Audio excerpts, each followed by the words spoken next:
चंद्रगुप्त मौर्य जब भारत के सबसे बड़े मौर्य साम्राज्य पर राज्य कर रहे थे, तब दूसरी ओर अलेक्जेंडर की मृत्यु हो जाती है और उसका सेनापति सेल्यूकस अपने आप को राजा घोषित कर देता है।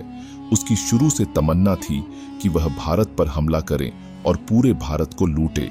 अपने इसी सपने को पूरा करने के लिए वह एक बड़ी सी सेना लेकर भारत पर हमला करने निकल पड़ता है, लेकिन उसको जरा भी अंदाजा नहीं था कि चंद्रगुप्त मौर्य के शासनकाल के दौरान मौर्य साम्राज्य कितना शक्तिशाली हो गया है। फिर जब सेल्यूकस लाखों की सेना लेकर भारत पर हमला कर देता है, तब उसका सामना महान चंद्रगुप्त मौर्य और उनकी बाहुबली सेना से होता है और उसके साथ साथ चाणक्य की कूटनीति से भी उसको सामना करना पड़ता है। फिर दोनों सेना के बीच में बहुत ही भीषण जंग होती है और लाखों की संख्या में सेल्यूकस की सेना मारी जाती है। इस युद्ध में सेल्यूकस बुरी तरह से हार रहा होता है और एक वक्त के बाद उसको महसूस हो जाता है कि अगर उसने और 2 दिन भी यह जंग जारी रखी तो वह मारा जाएगा।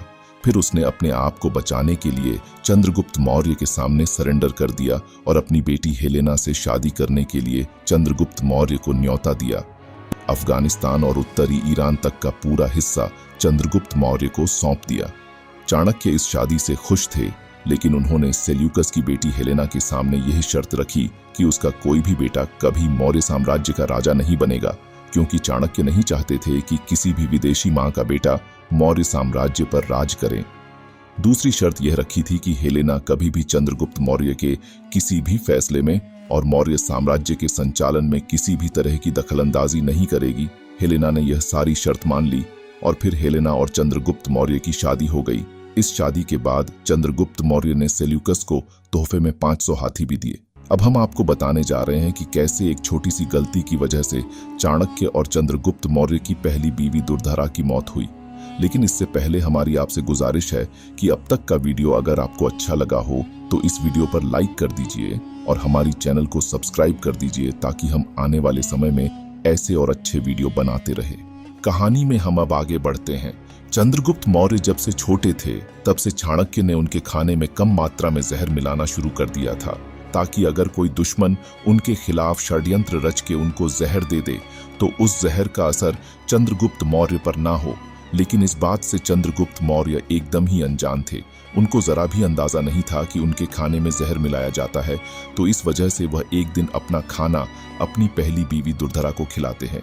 खाने में जहर होने के कारण दुर्धरा की मौत हो जाती है, लेकिन दुर्धरा के पेट में चंद्रगुप्त मौर्य की संतान होती है, जिस वजह से चाणक्य फैसला करते हैं कि वह दुर्धरा का पेट काटकर उस बच्चे को बचाएंगे।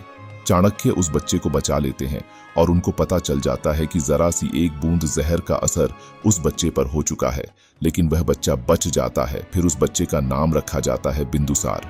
बहुत ही लंबे वक्त तक बिंदुसार इस बात से अनजान थे कि चाणक्य के दिए जहर की वजह से उनकी मां की मृत्यु हुई।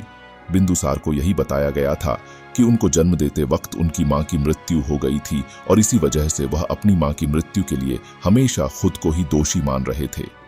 लेकिन जब उनको पता चला कि चाणक्य के दिए जहर की वजह से उसकी मां की मृत्यु हुई है, तब वह चाणक्य से बहुत ही नाराज हुए और अपनी मां की मृत्यु का सारा दोष चाणक्य को दिया, जिससे चाणक्य बहुत ही आहत हो गए और उन्होंने फैसला किया कि वह अब संन्यास ले लेंगे।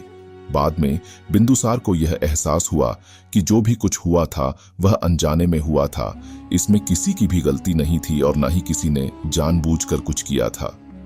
तो इसके बाद बिंदुसार ने चाणक्य से माफी मांगी और वापस अपना कार्यभार संभालने के लिए आग्रह किया, लेकिन चाणक्य ने संन्यास से वापस लौटने से मना कर दिया। बाद में चाणक्य ने संपूर्ण रूप से अन्न का त्याग कर दिया और इसी वजह से कुछ समय बाद उनकी मृत्यु हो गई। आने वाले एपिसोड में हम आपको बताएंगे कि क्यों चंद्रगुप्त मौर्य के पोते महान राजा अशोका ने अपने 99 भाइयों का कत्ल किया।